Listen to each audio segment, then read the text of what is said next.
Welcome to the briefing room with me, David Aronovich. Our question today: should we be worried about the Chinese telecommunications giant Huawei? With me too is Dr. Tim Stevens, lecturer in global security at King's College London, and joining us on the line from Dubai is Emily Taylor, editor of Chatham House's Journal of Cyber Policy. Emily Taylor, are you aware of evidence, allegations made in other countries against Huawei? Well, there's always been question marks about Huawei. So I think the ownership of Huawei has been a bit fuzzy. Nobody's really sure about the links or not to the Chinese government. And there's a general suspicion that any company that is able to thrive so much in the domestic environment in China surely must have links to the Chinese government. That's how the narrative goes. That said, the evidence of actual wrongdoing on the sort of state-sponsored front is lacking to date. Doesn't mean that there isn't activity going on. It's just there hasn't been that evidence. The recent indictments brought by the US government against Huawei about alleged breach of sanctions against Iran and stealing of trade secrets, those, if proven, are evidence of sharp practice or bad business practice. But what we don't have is that smoking gun and the link to the state. How involved is Huawei in UK infrastructure already? Huawei has been involved in the UK for the last 18 years and has been providing key communications infrastructure to BT since about 2004, 2005. Over the last 5 years, it's invested $2 billion in the UK and is responsible for 7,500 direct and indirect jobs.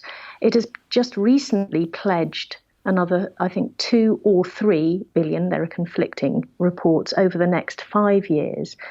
And when we're looking at the sounds from British government and intelligence, there's a real change in tone in the last couple of months, moving from caution to a sense that this is a risk that can be managed. Which suggests that we're caught between, if you like, a kind of slightly sunnier assessment of the risk and their desire not to fall out with our intelligence cooperators in other countries.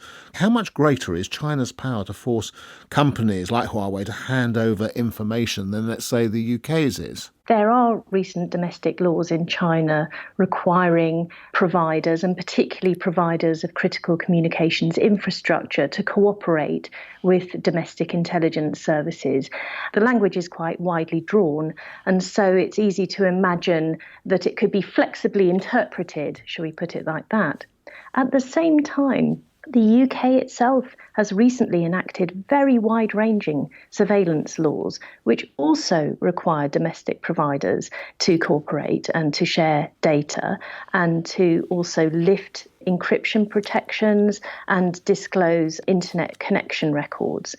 Now, the big difference, I would suppose, is that this all in the UK is created within a context of checks and balances, oversight and human rights protections, which perhaps wouldn't be the same situation as in China. You don't mean perhaps, do you? I don't mean perhaps, no, I don't.